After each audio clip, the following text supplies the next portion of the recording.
Pessoal, bom dia novamente. Vamos voltar aqui agora para conteúdo do nosso primeiro módulo. Vamos falar agora de microbiologia e biossegurança na estética. Assunto extremamente importante, porque nós estamos tratando de uma intercorrência grave e às vezes comum em termos estatísticos, né, epidemiológicos, se vocês forem acompanhar aí os grupos de risco na estética. Deixa eu dar uma dica para vocês. Todo mundo tem Instagram, né? Deixa eu só me lembrar. Chama Estética de Risco. Sigam no Instagram. Deixa eu ver como que tá aqui. É isso mesmo, tudo junto, Estética de Risco. Sigam no Instagram o grupo, tá? Tem vários ex-alunos nossos aqui. O que é que vocês vão encontrar no grupo Estética de Risco do Instagram? Intercorrências em procedimentos estéticos. Dá um sustinho, né? Dá um medinho na gente lá. Mas é uma página educativa para gente conhecer as intercorrências de procedimentos estéticos. Claro que ali só vai mostrar intercorrência grave, né?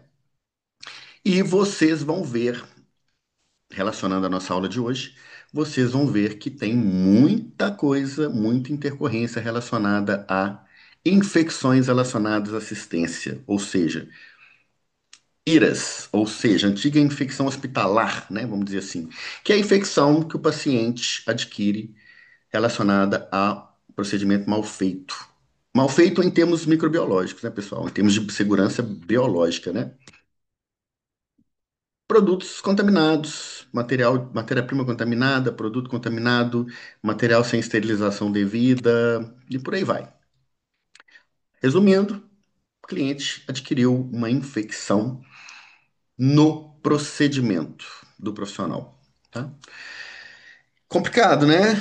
É uma intercorrência às vezes grave, né? Tem intercorrências bem graves, né? Que vocês vão ver nesse grupo estética de risco aí, como necrose, muito relacionada, né, a preenchimento de glabela, que pode gerar cegueira, preenchimento na área de nariz, que pode gerar necrose do nariz, né, da aba nasal.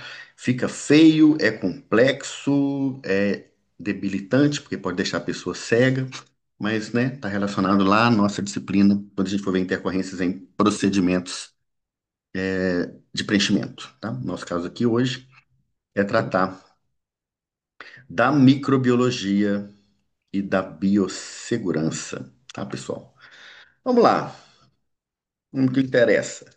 Bibliografia básica, já deixei para vocês lá no AVA, esse livro aqui, Biossegurança, Bioética e Legislação. Ele é específico de biossegurança, bioética e legislação em estética. É o único livro que eu conheço que trata especificamente desse tema em estética, tá? Ele foi publicado pela editora Positivo e o autor é Hermínio Oliveira Medeiros. É o meu livro. Esse livro é meu. Publiquei já tem um tempo. Ele é de 2019, se não me engano, e foi escrito para uma pós-graduação, uma graduação e pós-graduação em estética. Tá? Foi um livro encomendado, né, na verdade, mas modéstia à parte, né, porque eu sou o autor, mas é um livro que ele é específico para estética, né? Vocês não vão achar um livro que trata só disso em estética, tá bom? Tá postado lá para vocês, tá? Tá disponibilizado no AVA para vocês. Deem uma olhada, ele trata bem do tema e é uma bibliografia interessante de você ter em casos de intercorrência aí microbiológica, tá? Beleza? Bacteriologia são doenças causadas por bactérias. Claro que a bacteriologia trata não somente de doença, né, mas toda a utilização, toda a importância social das bactérias, como, né, outras que não são doenças, né? Aqui a gente está falando de bacteriologia clínica, mais ainda bacteriologia estética. A gente vai lidar com as doenças causadas por bactérias que podem ser transmitidas em clínicas e em procedimentos estéticos. Bactérias aí de interesse em saúde, Staphylococcus, o Epidermidis, os aureus, muito, né? No nosso caso aqui. Streptococcus pneumoniae, Mycobacterium tuberculosis, Escherichia coli. Escherichia coli é bem comum também, intercorrências relacionadas a produtos infectados, contaminados, porque a gente está falando de infecção ligadas a procedimento fecal oral, né? Contaminação fecal oral, fecal equipamento, né? Não lavou a mão, né? Ou a água está contaminada, né? Vem pela veiculação hídrica, ou né, a pessoa foi no banheiro, não lavou a mão devidamente, né? E. coli é uma enterobactéria, né? É uma, entre aspas aí, a gente chama de cocos fecais, né? Então a gente tem aí, bactérias fecais, né? Então é bastante comum quando você está relacionado com infecção de água, contaminação de água por esgoto. Então não tem o tratamento adequado da água, né? A gente chama isso aí de coliformes fecais, né, pessoal? Mas isso acontece não somente pela veiculação hídrica, às vezes é a mão do profissional ali que não foi muito bem, não foi feita a sepsia, ou o material também, né? Proteus, Vibrio cholerae, Klebsiella, Salmonella, Shigella, Pseudomonas aeruginosa, Neisseria, Treponema, Streptococcus, Mycobacterium leprae, Clostridio tetani, Clostridio botulinum e Helicobacter pylori. A gente não tem todas de interesse assim na estética, não. Só coloquei as de interesse em saúde aqui de forma geral. Porque quando a gente estuda IRAS, que são infecções relacionadas à assistência, é a relação, tá? O Clostridium botulinum é interessante para a gente porque ele produz a toxina botulínica, né? Ele não causa doença especificamente, ele é alimentar, né? É oral, quando você, aquelas latas estufadas, né? Uma bactéria anaeróbia grave por causar aí o botulismo, mas ele produz para a gente a toxina botulínica, que é o Botox. Para a gente ele é de interesse positivo, não negativo, né? Ah, professor, então a toxina botulínica vem de uma doença, botulismo? Vem. Pode matar? Pode. De botulismo? Pode. Você tem que aplicar ali 300 frascos na pessoa de botox para que ela morra de botulismo, né? É uma coisa, é muito pouca a quantidade que a gente usa, é muito seguro, né? Muito pouquinho. Você praticamente não vê a toxina no frasco. Você compra um frasco de botox e ele parece que está vazio. Depois que você põe o soro fisiológico ali, vai diluir o que tem ali, mas é irrisória a quantidade que tem. Mas uma quantidade grande, realmente a pessoa corre o risco. Nunca vai acontecer isso, né, pessoal? Na pele, vamos falar de microbiota. Isso é muito importante aqui, microbiota da pele, principalmente, que é onde a gente atua, né, em estética. Tanto que em fisioterapia eles chamam a estética de fisioterapia dermatofuncional. É, a maioria é pele, né? A gente trabalha também com hipertrofia, que é músculo, mas a maioria é pele, né, pessoal? Trabalha com glúteo max, que também trabalha a musculatura do bumbum, mas a maioria é pele mesmo, tá? Vocês vão estudar a pele, inclusive, em várias disciplinas aí.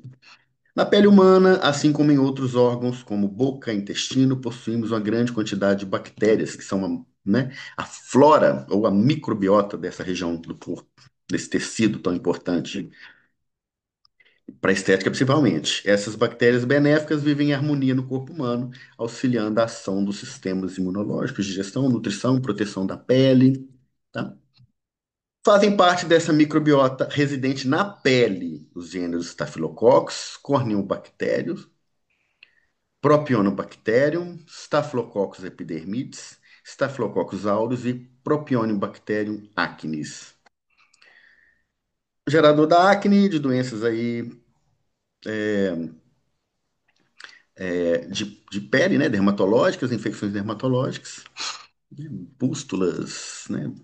A acne é bem desagradável, né? A acne tem não somente esse fundo infeccioso, mas vem de uma composição de uma estrutura da pele, né? De um excesso de produção de glândula sebácea. A acne é um pouco mais complexa, vocês vão estudar também, né? Estudaremos também acne. Estratégias de tratar acne com fitoterápico, com procedimentos, né? Nós temos com equipamento, nós temos estratégias aí de tratamento de acne que vocês vão aprender durante o curso. Estafilococcus e os streptococcus estão presentes na pele, nariz, boca e na faringe. Ele tem que ficar do lado de fora, né? Ele vive na pele externa. Então, se você, de algum modo, introduzir ele em camadas mais profundas da pele aí, ele pode gerar uma infecção, né? Por oportunidade de estar num ambiente diferente do dele. Podem causar uma grande gama de infecções, desde superficiais, como abscessos cutâneos, infecções de feridas, até sistêmicas disseminadas aí gerando sepse e morte, né? As infecções são complicadas, sim. Isso aqui está lá no meu livro, esse estudo que eu fiz aqui, ó. Nos serviços de estética, há registros de presença de micro-organismos patogênicos em instrumentais, artigos e materiais, como Staphylococcus, Streptococcus, Mycobacteria, Pseudomonas, Enterobacteriaceae, que vem de origem fecal, causadores de furunculoses, Clostridio tetani, do tétano em materiais, equipamentos enferrujados. Se vocês imaginarem o que é encontrado de carga microbiana em uma escova de cabelo, vocês param de frequentar salões de beleza, né? Ideal até você levar a sua escova depois que você vê isso aqui, né? É complicado analisar e não ficar apavorado com o que a gente encontra no escova de cabelo, né? Tem que fazer a asepsia disso corretamente, né, pessoal? Tem que ser negócio limpo. Essa escova que tá aí tá tenebrosa, né? Olha pra vocês verem aí. Né? Você não vai achar isso no salão, né? Ou vai, eu não frequento salão de beleza, né? A gente vai em barbeiro, né? Barbeiro corta com máquina e a gente mal vê uma escova. E eu nunca vi uma escova de cabelo num salão. É desse jeito aí, né? Não, né? Meninas, não vê uma escova de cabelo dessa no salão, não, né? Fala que não. Controle de crescimento microbiano. É importante a gente controlar o crescimento microbiano dentro da nossa clínica, do nosso consultório. Como é que a gente faz isso? Efeitos de agentes químicos e físicos. Então, a gente tem estratégia química e estratégia física. Produtos químicos ou ação física. Como assim? Nós vamos inibir o crescimento com os produtos chamados aí estáticos, né? Bacteriostáticos, fungistáticos, ou matar esses micro-organismos com os cidas, né? Viricida, fungicida, bactericida. Quais produtos a gente usa? Ou estratégias? Nós temos a esterilização, que é a destruição das formas de vida microbiana, incluindo endósporos, autoclave, né? O exemplo aí da figurinha que eu pus para vocês. Desinfecção, que é a destruição dos micro-organismos nocivos não formadores de endósporo. A gente faz aí com desinfecção com produtos, né, químicos, principalmente. E a antisepsia, que é a desinfecção em tecido vivo, que a gente faz com clorexidine, faz com álcool. Eu uso na minha técnica, na minha prática, praxis diária. Álcool, quando eu vou fazer antisepsia em perna, em alguma região de abdômen, para lipoenzimática. Agora, rosto, eu não gosto de usar álcool. Quando é rosto, eu gosto de usar clorexidine. Eu mando fazer, mando manipular um sabãozinho bem agradável, com uma essênciazinha. No rosto é tudo mais desagradável. Passar álcool no rosto não é agradável, né? Você respira aquilo, evapora, né, pelo olho. Eu não acho bacana, não. Irrita o olho, irrita a pele, resseca a pele. Álcool no rosto não é legal. Então eu mando manipular um produtinho, um sabãozinho bacana, tá todo mundo usando aí. A formulação, meus alunos todos usam, né? Depois que fazem a aula e aprendem a usar o meu, todo mundo chega lá na manipulação que eu peço, né? Que é da professora Amanda, e fala, "Pô, eu quero o sabãozinho do Hermínio, que é uma associação com clorexidine, né? Que é o ativo principal, mas eu coloco uma essênciazinha, né? Ele é até relaxante, sabe? Ele é calmante para a pele e ajuda no momento aí da aplicação de Botox, procedimentos faciais, tá? Vou passar a forma para vocês mudar, não se preocupem. Degermação, que é a remoção dos micro-organismos de uma área limitada, por exemplo, para fazer uma injeção, né? Álcool 70. E a sanitização é de ambientes, né? Que é utilizados produtos saneantes e domes sanitários, é, água sanitária, né? Biguanidas, quaternário de amônio. Quais são os métodos físicos? Os métodos físicos a gente utiliza não para corpo, para ser humano, para tecido. A gente utiliza para equipamento, material que a gente usa, né? Tesouras, bisturis, por aí vai. O que não é descartável, né, pessoal? Calor, baixa temperatura, filtração, dissecação, pressão osmótica e radiação. O que que nos interessa disso aqui? Vamos lá. Calor, que a gente esteriliza em autoclave. Hoje em dia todo mundo tem um autoclave de bancada, né? Tem aqueles autoclaves imensos, aquelas panelonas de pressão, não são antigos. O hospital tem autoclaves imensos aí, de 240 litros, coisa muito grande. Mas para gente, numa clínica de estética, um autoclavezinho desse aqui é o mais que o suficiente, né? Ok? Autoclave é calor úmido, por quê? Porque ele tem água, desnatura a proteína pela água. Então é muito mais eficiente, tanto energeticamente, né? Gasta menos energia do que o calor seco, que é a estufa, você utilizar água sob vapor e sob pressão. Vapor quente sob pressão, né? Geralmente 121 graus Celsius, 1,5 atm de pressão por 15 minutos é o suficiente. Então você vai utilizar aí para tesouras, para materiais que você utiliza, que podem ir no calor, né, pessoal? Se é de plásticos, né, às vezes de vidro, não aguenta a pressão, né? A pressão, principalmente a pressão de 1,5, mas a temperatura alta também. Derrete, estoura, aí você vai ter que usar outra estratégia de controle, tá? Obrigatório manutenção preventiva e qualificação de autoclaves. Tem que ter esse laudo para apresentar para a vigilância sanitária quando você for visitado para uma fiscalização, uma vistoria sanitária. Calor seco é estufa. A gente não usa muito estufa mais, somente para secagem de material. Por quê? Ele oxida. Você tem que usar, olha para você ver, autoclave 121 graus Celsius por 15 minutos, por causa da pressão que também aumenta. Autoclave, agora estufa. 2 horas a 170 graus. O consumo energético é extremamente maior e a eficiência é menor. Então a gente usa mais para secar. Não usa mais, ó, você tem o autoclave e a estufa do lado, tá vendo? Às vezes você tira do autoclave molhado, coloca na estufa para secar. Mas usar a estufa como esterilização, como era antigamente, é muito, um pouco, né? O, o gasto, o consumo energético é muito alto. Ninguém faz isso mais. Quais são os métodos químicos? Halogênio, que é o iodo. O que que a gente usa? PVPI. Todo mundo conhece, não conhece o PVPI? Aquele marronzinho, que ele é iodo, que é utilizado é mais para ferida, quando você vai fazer essa asepsia de uma área grande do corpo. Mas você pode fazer asepsia com iodo para fazer uma lipo enzimática. O álcool, eu uso álcool, mas pode ser iodo? Pode, mas é mais comum usar o álcool 70, que você usa para as mãos, que é obrigatório. Você pode usar também em regiões do corpo, papada. Como eu disse, corpo eu uso álcool 70. Rosto eu uso. Cadê? Cadê o clorexidine? Não apareceu aqui não. Clorexidine, tá? Uso clorexidine. Devo ter tirado aqui sem querer. Não apareceu. Cloro. Cloro é mais comum em ambiente, né, pessoal? Água sanitária é mais comum em ambiente. A gente não passa em corpo, né? Agentes de superfície. Sabões e detergentes. Como eu disse, você tem o sabão líquido para lavar a mão, que também é um procedimento obrigatório de biossegurança, de controle de infecções, né? Eu uso sabão líquido. É, líquido, né, pessoal? Nunca uso de barra, né? A lavagem de mãos com sabão de barra, você acaba recontaminando com aquele sabão que vai ficando ali, todo mundo põe a mão naquilo, né? Gasosos, a gente tem o óxido de etileno. Não é comum a gente ter óxido de etileno. Às vezes alguns hospitais têm, mas é um negócio tão caro manter essa estrutura.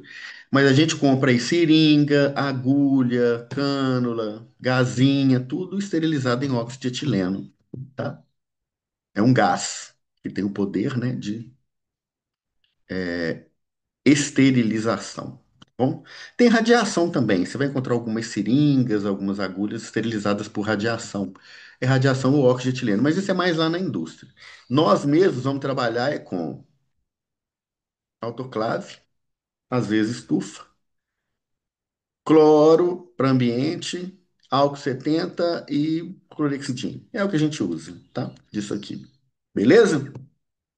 Tranquilo?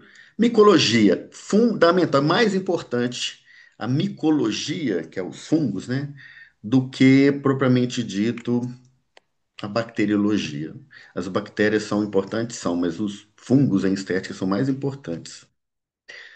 Micologia médica vai estudar as doenças fúngicas. E é muito comum em estética, muito comum, né? Localização, tem as dermatomicoses, oftalmomicoses, o lugar, o local, o sítio da infecção fúngica, leva o nome, né? Por exemplo, aí, ó, sapinho, pé de atleta, são nomes populares, mas a gente tem aí micoses superficiais, micoses cutâneas e micoses subcutâneas de interesse em estética. Sistêmica, difícil, bem difícil, uma coisa muito rara.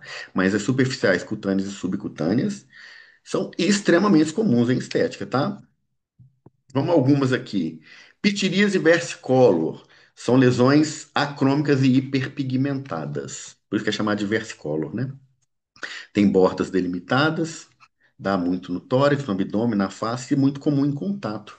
Não limpou corretamente o ambiente que a pessoa deita. Muito comum de pegar em academias, né? A pessoa transpira muito ali, vem outra, deita no mesmo lugar, né? Mas dá mais ou menos essa estrutura aqui desse desenho, ó. Tá vendo? Bordas delimitadas. Qual que é o agente? Opa, qual que é o agente etiológico? Malacésia furfur, né? Pode dar em homens e em animais, mas ela é, né, de nosso interesse aqui a contaminação humana, né? Pitiris versicolor, olha, tá vendo? Marcas, né? A gente chama isso aí de pano branco, né? Isso também é muito comum de se pegar em ambiente coletivo, piscina, sauna, vestiário de, de atleta, é muito comum você pegar. A pedra tem uma característica muito importante em estética, porque ela, na cabeça ela causa essa alopécia. Então a pessoa fica com essa alopécia aí, tratando isso aí às vezes como minoxidil, como se fosse uma alopécia aí areata, né? E aí de repente é um fungo, você tem que tratar o fungo, tem que tomar isso aí, é fluconazol, né? Um tratamento antifúngico para resolver o problema. Vira um problema dermatológico, não para gente, vira um clínico, vira um problema clínico, não estético. Claro que tem um fundo estético aí que a pessoa perde o cabelo, mas você tem que tratar como fungo, né? Tem que tratar a infecção primeiro. E tratar a infecção fúngica, quem conhece aí sabe que é difícil, né? O médico vai passar um aperto às vezes para fazer isso aí funcionar, né? Voltar a nascer cabelo aí nesse lugar, né? Aí você vai precisar de tratar isso aí com itraconazol, fluconazol durante um bom tempo. Aí depois você pode ter uma ajudinha ali de um minoxidil, de um trioxidil, para crescer de novo o lugar, né? Um laser, para ajudar a crescer mais rápido, né? Volta a crescer sim, tá? É só o fungo sumido ali. É só tirar o fungo do local ali. Mas é ruim por causa disso, dá em cabelo, dá em barba, o aspecto estético não fica legal. E aí a pessoa às vezes procura um esteta para tratar como se fosse tricologia, e na verdade é micologia, né? Você tem que tratar uma coisa primeiro para depois a outra. Fungos causadores de micoses cutâneas, dermatofitoses, causadas por fungos dermatófitos, utilizam a queratina da pele, pelo e unha como alimento. Envolve os três gêneros aí mais característicos, né? Que é o Trichophytum, Mycosporum e Epidermophytum. 41 espécies, causando 11 causadoras de micose.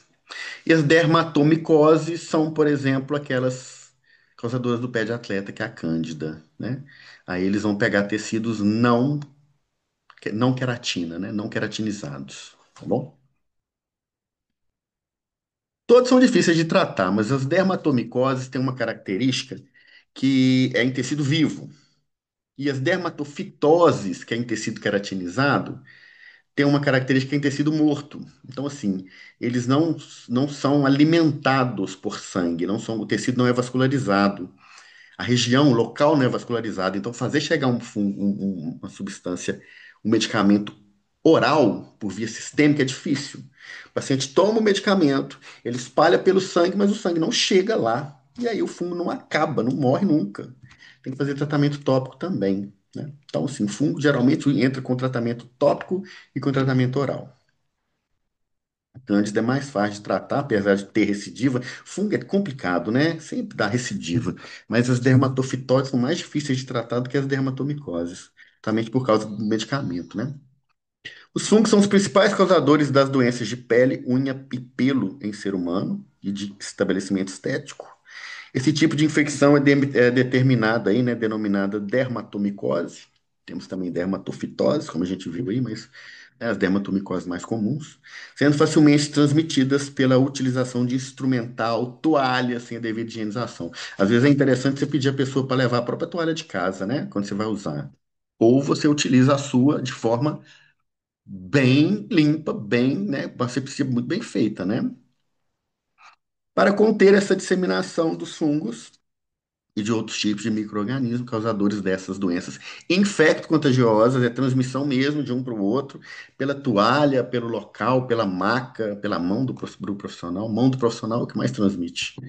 É proibida a utilização de toalhas em salões hoje, né? Hoje é proibido, né? Por quê? Porque você tem que garantir uma... Todo mundo usa, professor, mas é proibido. Legalmente não é permitido. Tem que pedir a pessoa para levar de casa. A não ser que você tenha um plano, quase uma lavanderia hospitalar. Então não compensa, né?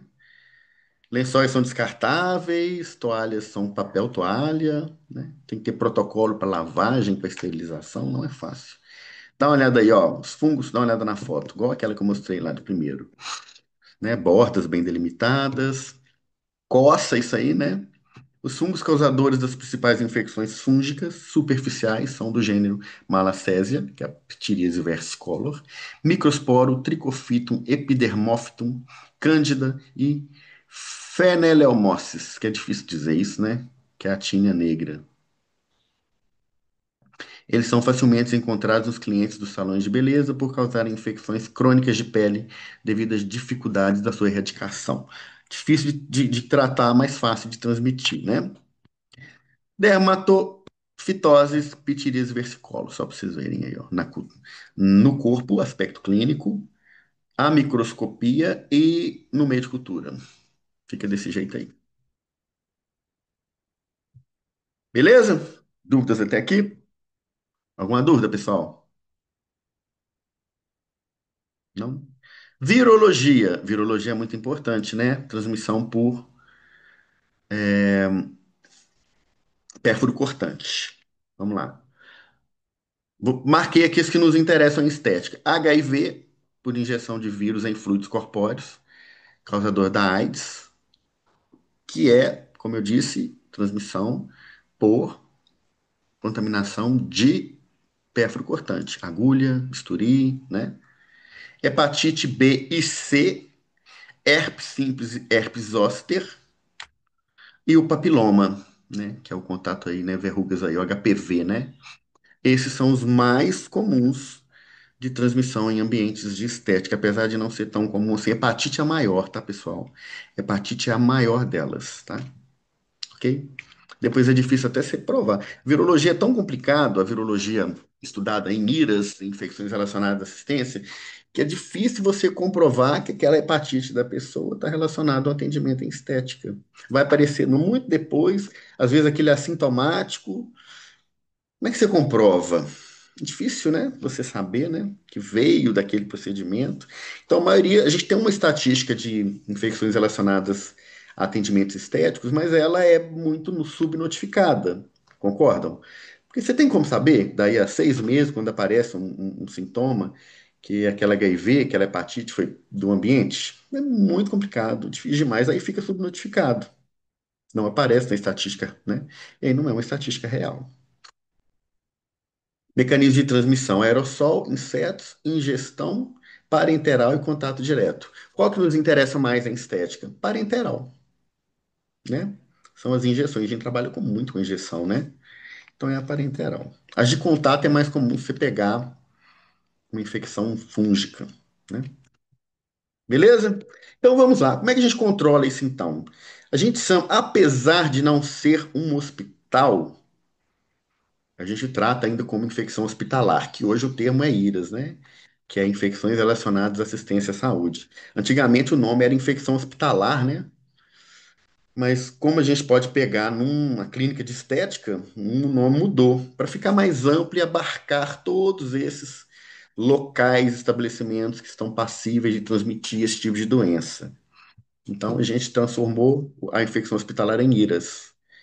O salão de beleza pode transmitir IRAS. Você falar infecção hospitalar no salão de beleza é uma coisa que não soa assim muito correta, né?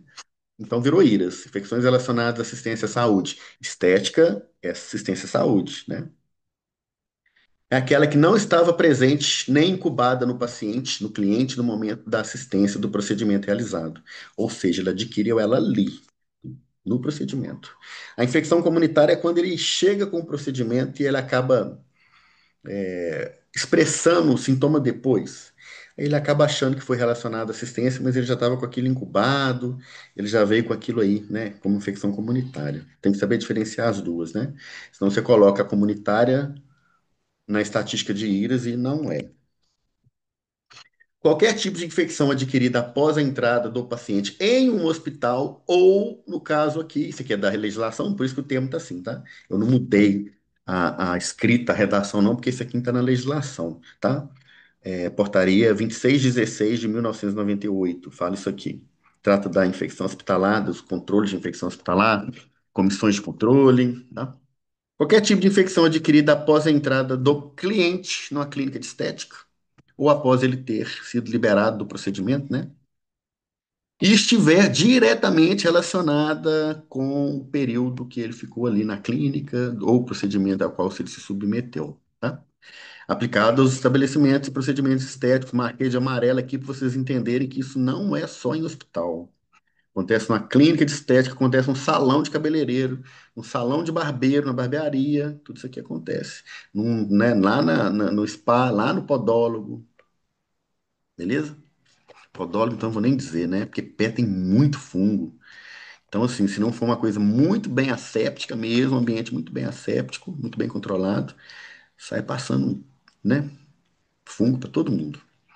A infecção acontece quando o micro-organismo penetra o corpo do ser humano, se prolifera, se multiplica e gera uma infecção, causando ou não sintomas. As infecções podem ser causadas por falta de asepsia no ambiente de trabalho sujo, ambiente sujo, sem limpeza terminal, né? Termina um paciente, um cliente, você tem que limpar a maca com álcool para você atender outro, né? Do material ou do instrumental, aí esterilização mal feita, né? Do medicamento, do produto, aí às vezes não dá para a gente controlar, porque a gente compra e confia que aquilo ali tem controle, né? Tem controle de qualidade microbiológica, tem estabilidade microbiológica. Você vai usar confiando, né? A não ser que você guardou aquilo há muito tempo, abriu, sabe, que tem que jogar fora e ficou guardando aquilo. Aí a culpa já é sua. O produto está contaminado ali, mas a culpa já é sua. Abriu uma ampola, usei, sobrou, lixo.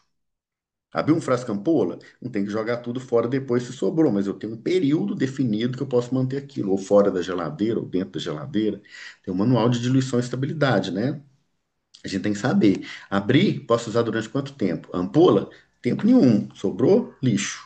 Frasco ampola? Tem um tempo que a gente pode usar, mas tem que saber qual produto que é. Se é na geladeira, se é fora, quanto tempo na geladeira, quanto tempo fora da geladeira, se eu jogo fora, se eu não jogo. Tem que ser estudado, né? Vocês vão ver produto por produto aí. No paciente, aí da própria microbiota. Mais comum no hospital. Quando você tem um paciente internado, por exemplo, vai passar uma sonda e ele está de fralda. E assim, entra em contato as fezes com a sonda, vai parar na uretra e tem uma infecção, né, uma ITU, que é uma infecção de trato urinário, relacionado ao contato fecal com a uretra, né? E da equipe que atende, é o maior causador, a maior fonte é o profissional. A sepsia é o processo pelo qual são afastados os micro-organismos patogênicos de um local ou de um objeto. O que o profissional tem que fazer? Lavar a mão e usar a luva. Não é difícil, né, pessoal? Não é difícil. Mas a gente sempre tem que ficar fazendo campanha interna nas instituições, nos hospitais, nas clínicas, para o profissional lavar a mão e pôr luva. Difícil, né? Protocolo que todo mundo conhece. Extremamente importante e a gente tem a grande dificuldade de fazer as pessoas aderirem a uma coisa tão fácil. Vamos exemplos aqui, ó, de um ambiente aí asséptico. Lavar as mãos impede a transferência de micro-organismos presentes nas mãos dos agentes de saúde, do esteta, né, para o paciente, cliente. A esterilização dos materiais, não tossir, espirrar e nem falar sobre o material esterilizado, nem em cima do cliente, uso de máscara. Pessoal, é muito comum, é uma estratégia que eu uso. É muito comum a gente ter clientes estressados, ansiosos, com a agulha. Quem faz curso de injetável comigo sabe que eu friso muito isso, né? Eu friso porque eu trabalho no dia a dia, eu sei como é que coisa é. Então, se o paciente fica nervoso na presença de uma agulha e, sabe, conversar com ele é interessante, manter ele ali ocupado manter ele ali concentrado no que você está falando, no assunto, né? Então, vai fofocar, vai falar do futebol, vai falar da novela, de um filme, de uma série, sabe? De uma festa, de um cantor, sei lá, fala de qualquer coisa. Fulano que separou de ciclano, ó, você viu na rede social, fulano separou de ciclano lá, o famoso. Você manter o foco da pessoa longe do que você está fazendo. A pessoa deitar com você ali para fazer uma lipo enzimática, ele vai tomar às vezes 50 agulhadas. Vai fazer um PEN, é muito mais do que isso. Então, se ele sofre com aquilo, arruma uma estratégia para você deixar ele mais confortável. Só que você tem que fazer de máscara, né? Você fazendo um PEN na pessoa, abrindo um buraco na pele dela ali, perfurando a pele dela e falando, respirando em cima daquilo, você pode gerar uma infecção nela, né? Vai transmitir uma íris, tá bom? Então, fiquem atentos para fazer os procedimentos de forma segura, tá? Lavagem de mãos em água corrente com sabonete líquido, usando a técnica correta de lavagem de mãos, que todo mundo sabe, todo mundo que é profissional de saúde, não preciso nem de repetir, mas vou repetir a importância de fazê-lo e colocar um papel, desculpa, ele secar com papel toalha e colocar uma luva depois. Registro da torneira é ideal que seja por acionamento, quanto menos você tem que pôr a mão em qualquer coisa, né? Mais seguro é.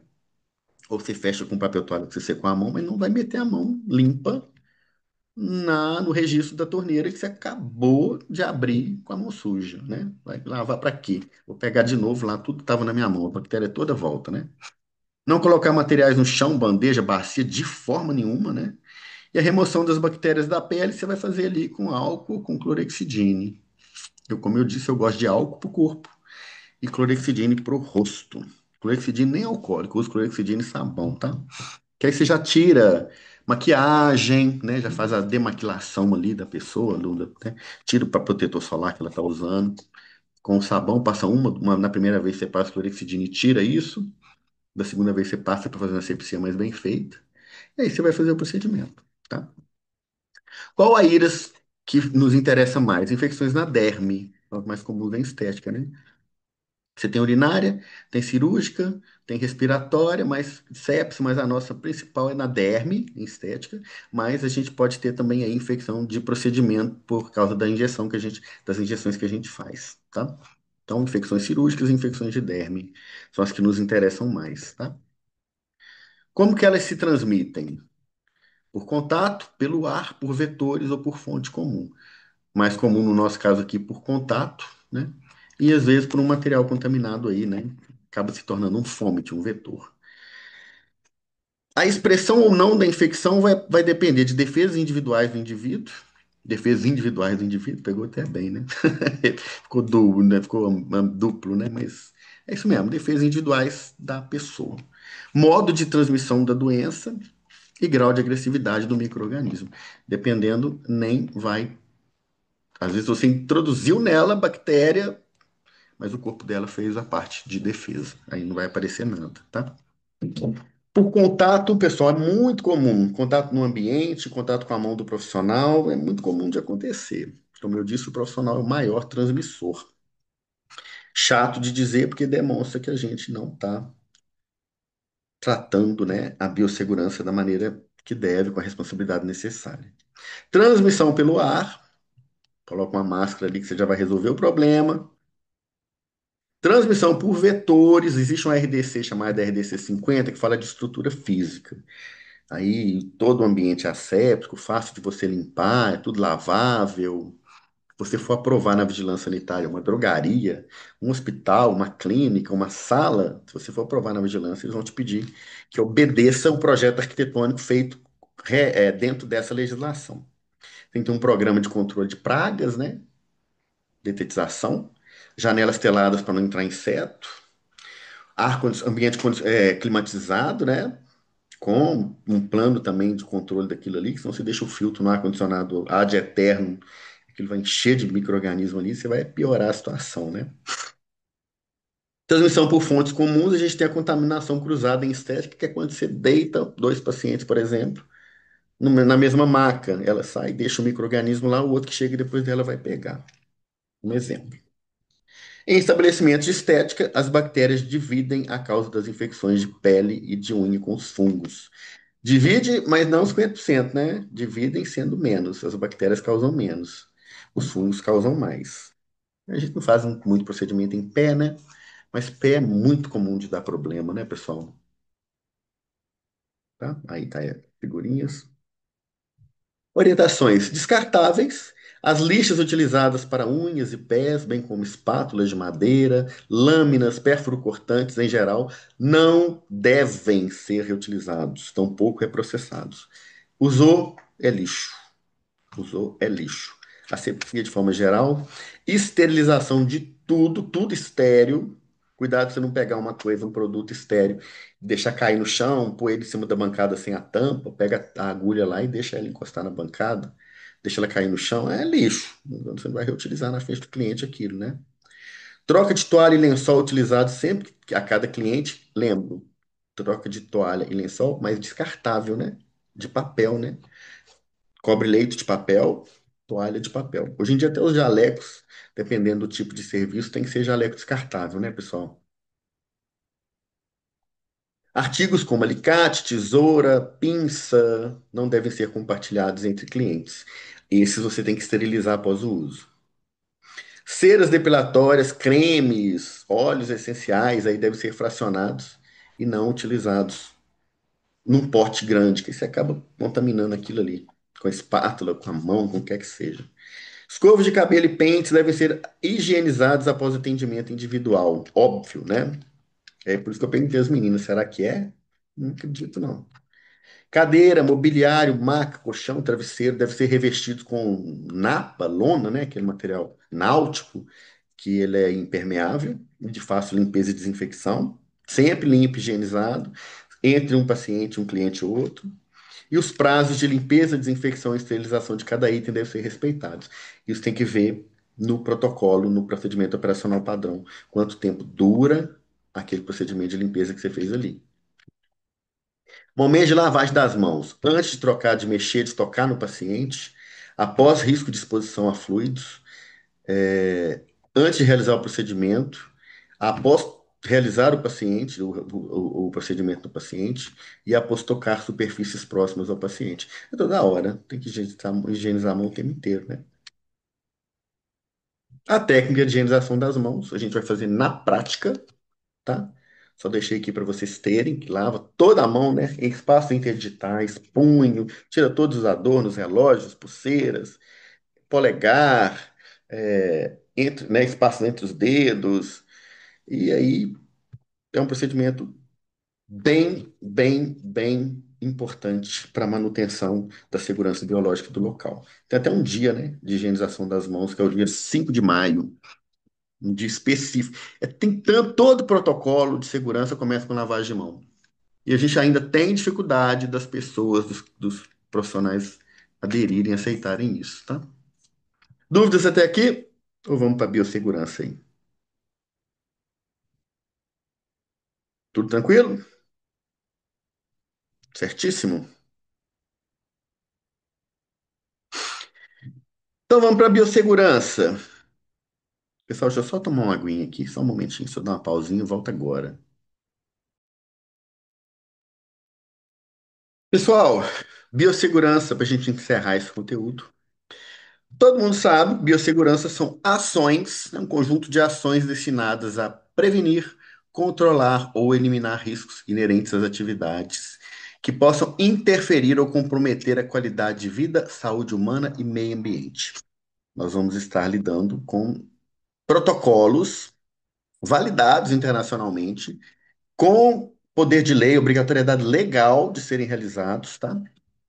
Para que a gente proteja todo mundo envolvido, inclusive o meio ambiente, né, em saúde. E também vamos falar um pouquinho de saúde ocupacional, porque dependendo da postura que você tá, dependendo do material que você usa, você desenvolve uma doença ocupacional. Quando a gente chega lá em intradermoterapia, que eu levo o pessoal para fazer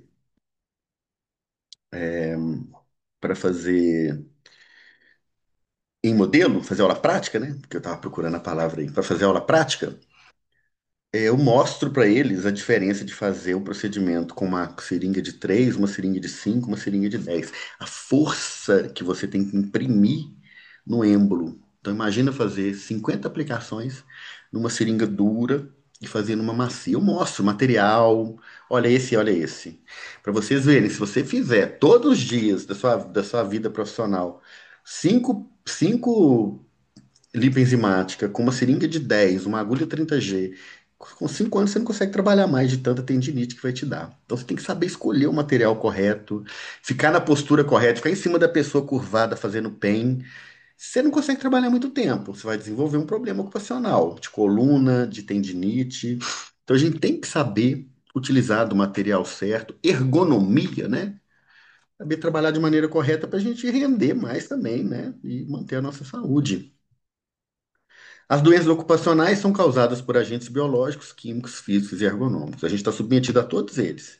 Dentro de um estabelecimento de estética, a gente tem os agentes biológicos lá, os fungos, os vírus e as bactérias presentes nos clientes que a gente usa, que a gente atende, desculpa. Os agentes químicos têm produtos químicos que a gente usa, trabalha com substâncias químicas, com ativos, tem álcool, tem clorexidine, tem, né, água sanitária, hipoclorito ali no ambiente, fora os produtos que a gente aplica, ácidos para melasma. Agentes físicos, tem eletricidade, tem temperatura, tem, né, a gente trabalha com laser, né? com- E os agentes ergonômicos que eu acabei de dizer aqui, que é a postura adequada ou inadequada, né? A gente trabalhar aí de maneira segura. Importância da conduta profissional segura. A gente tem que trabalhar pensando sempre na cultura da segurança, tanto para o cliente quanto para a gente, proteger todo mundo. Perigo, condição ou conjunto de circunstâncias com potencial de causar ou contribuir para lesão ou morte. E o risco é a probabilidade ou a chance de lesão ou morte. Ou seja, o risco é a exposição ao perigo. O risco nunca é zero. Nunca é zero. A gente nunca consegue zerar o perigo, zerar o risco. Nunca conseguimos zerar o risco. Então, a exposição ao perigo, gerando risco, nunca vai ser zero. Então, a gente tem que gerenciar o risco, tá? Trabalhar de maneira que você observe, conheça. Por isso que é importante conhecer biossegurança. E você conhecendo a conduta, você gerencia o risco para que você não exerça a sua profissão de forma perigosa para você e para todo mundo. Ações básicas de biossegurança é o uso de EPI, que é equipamento de proteção individual, máscara, luva, touca, jaleco, e EPC, que são os de coletividade, que aí já são do ambiente, né? Como a gente vai ver aí. Barreiras de contenção, EPIs, luva, óculos, máscara, protetor auricular quando você trabalha em um local que tem muito barulho, ou você vai, por exemplo, trabalhar com centrífuga, ela é barulhenta, né? Às vezes um protetor auricular ali é importante. Capacete, no nosso caso mais touca, né? Sapatos apropriados, propés, avental ou jaleco. Isso tudo está na NR 32, é a norma regulamentadora número 32 do Ministério da Saúde. Ela que dita, estabelece as diretrizes para a implementação de medidas seguras no ambiente de trabalho em saúde, em ambiente de saúde. A NR 32 é para profissionais de saúde, tá? E os resíduos que a gente gera são importantes? São importantes, são perigosos, né? A gente gera resíduo com risco biológico? Sim. Sangue, fluido, a gente gera. Gera risco químico? Sim. Medicamentos, ativos que são utilizados, vão ter que ser descartados. Resíduo comum? Sim. Papel, plástico. E pérfuro cortante? Sim. Agulha, bisturi, a gente usa, né? Ponteira de cautério, quando a gente faz micro procedimentos, né, para retirar pintas, verrugas, a gente aprende isso também no curso. A gente pode exercer isso. Então, sim, a gente gera pérfuro cortante. Se a gente gera essa quantidade de procedimento aqui, se a gente faz essa quantidade de procedimento e gera essa quantidade de resíduo perigoso, a gente tem que ter um plano de gerenciamento de resíduo, né, para gerar, segregar, condicionar. Uma empresa, você tem que, dentro do seu estabelecimento, você gera dentro do seu estabelecimento, você tem que segregar, né, nos lixos adequados, o que é no coletor de pérfuro cortante, o que é no lixo de contaminante, né, o que é no saco preto. acondicionamento, coleta, aí vem o armazenamento, vem alguém de fora para buscar isso. Você tem que ter um contrato com uma empresa que trabalha com a destinação final. Você tem que ter alguém, né? Não sei se vocês conhecem aí, Ecolife, Serquip, são as empresas que trabalham na região que coletam o nosso lixo e levam para a destinação correta, evitando o risco ao ser humano, à coletividade e ao meio ambiente. Isso é obrigatório. Na maioria das cidades, a prefeitura faz isso. A prefeitura tem um contrato com um consórcio, com uma empresa de coleta e destinação, e aí você arruma um local, tem um local de entrega, né? Mas sempre tem alguém, você tem que ter como fazer isso. Senão, o que que você vai fazer com a sua agulha utilizada? Vai jogar no lixo comum? Vai pro lixão da cidade? Isso é crime, né? Tanto ambiental quanto um crime à saúde pública. As resoluções do Conselho Nacional do Meio Ambiente e da Anvisa determinam legalmente, é lei, que você tem que ter isso aí, pelo plano de gerenciamento de resíduos de serviços de saúde. Porque a gente gera grupo, né? Na estética a gente só não gera o grupo C, que é radioativo, né? Não tem raio-x, não tem nada disso. Mas a gente gera resíduo biológico, resíduo químico, resíduo comum, né? Lixo comum e pérfuro cortante. E a gente tem que dar a destinação correta nisso aí, tá? Vamos falar de acidente? Olha isso aqui. Pesquisa relaciona 1.809 perguntas, pessoas, né, clientes aí, profissionais de saúde, aliás, sobre acidente com agulha. Então, uma pesquisa realizada por 1.809. Você já se acidentou com picada de agulha? 16% sim. Dos 16%, em que momento ocorreu o acidente? 11% durante a aplicação. 43% antes da aplicação. 46% depois. Pior momento para se acidentar com agulha é depois que você já contaminou ela, infectou aquilo ali, aquele material todo com produto biológico de outra pessoa, que pode ter uma HIV, que pode ter uma hepatite. E aí? E aí, após o acidente, houve orientação? 43% disseram que sim, 57% disseram que não. Geralmente não houve orientação também porque as pessoas subnotificam. Como o profissional de saúde sabe que quando ele trabalha no ambiente, ele tem que comunicar isso à CIPA, abrir um documento chamado CAT, que é um comunicado de acidente de trabalho, começar às vezes a tomar um coquetel anti-HIV, anti-hepatite, aquilo arrebenta, que são medicamentos potentes, né, de muito efeito adverso, eles subnotificam e correm o risco sozinhos, calados, né? A garantia deles é Deus, né? Porque, né, não toma o medicamento depois, não faz o protocolo correto, com medo às vezes de tomar uma advertência. Isso não acontece, né, pessoal? Acidente é acidente. Mas às vezes ele agiu de maneira imprudente, ele vai ser notificado. Não uma advertência, mas uma notificação. Vai ter que passar de um treinamento, uma reciclagem para aquilo não acontecer de novo. Todo mundo corre disso, né? Se sente como se fosse um erro, como se fosse uma incompetência, uma imprudência, e acaba subnotificando e correndo o risco de adoecer, de adquirir uma doença ali, tá? O descarte de resíduos pérfuro-cortantes é feito no Descarpac, Descartec, como vocês preferirem. Esse caixinha amarela aí chamada coletor de material pérfuro-cortante. Quando a gente trabalha com, não é o nosso caso, mas quando a gente trabalha com saúde pública e a pessoa vai fazer em casa tipo insulina, ela tem que criar um gerenciamento de resíduo domiciliar, né? Ela tem que se responsabilizar por coletar o próprio ali, própria seringa, a própria agulha e levar no ambiente depois aí, numa UBS, um hospital que vai coletar e destinar corretamente, tá? Então tá aí, grupo A, a gente tem sacos, o risco biológico, a gente tem sacos brancos e vermelho, vermelho para peça anatômica, né? O branco para gazinha contaminada, que é o caso da gente. Grupo B, a gente vai gerar produto químico. Grupo C, a gente não vai gerar. Grupo D, que é o lixo comum reciclável, a gente gera. E grupo E, a gente gera dentro dessa caixinha aqui, que é o pérfuro cortante. Tudo bem, pessoal? Agora eu vou abrir espaço para dúvidas. Se vocês tiverem questionamento desse conteúdo, é hora de vocês perguntarem. Claro que fica aberto depois também no Zap, né, no Ava, se quiserem tirar dúvidas depois também, estudar de novo, fica a critério de vocês, tá? Mas agora vocês vão seguir lá no Ava com fitoterapia e nutrição. E para a gente tirar dúvidas aí nas próximas aulas, juntamente com condutas, né? Com legislação, bioética e conduta. Perguntas, dúvidas ou sabadão para todos nós? Estou aqui agora à disposição de vocês. Está gravado, vou postar lá, né?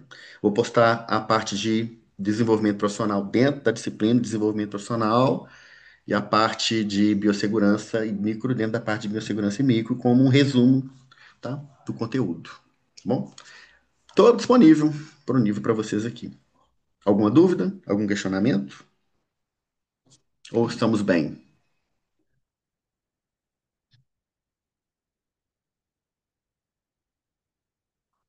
Estamos bem? Sim? Então tá. Espero que vocês tenham gostado da aula. Foi nosso primeiro contato em aula mesmo. Tínhamos tido aquela aula inaugural, mas é, né, só um primeiro contato. Espero que vocês tenham gostado da aula. As aulas vão ficando mais densas, mais direcionadas à estética, e a gente vai, se Deus quiser, brevemente chegar na prática, que eu sei que é o que interessa a vocês. Eu sei que vocês gostam mesmo, é de modelo, de procedimento, de mão na massa, de aula prática. Eu também, todos nós, né? Bom, grande abraço a vocês, foi um prazer estar aqui com vocês hoje, nesse sabadão cheio de conhecimentos aí novos para todos nós. E estou disponível para vocês precisarem, tá? Me chamem no grupo, me chamem no privado, me procurem na faculdade também, se quiserem. Me encontram lá toda quinta-feira, na parte da tarde e noite, das 13 às 22 eu estou na faculdade. Nos dias de aula prática também estou lá disponível, tá?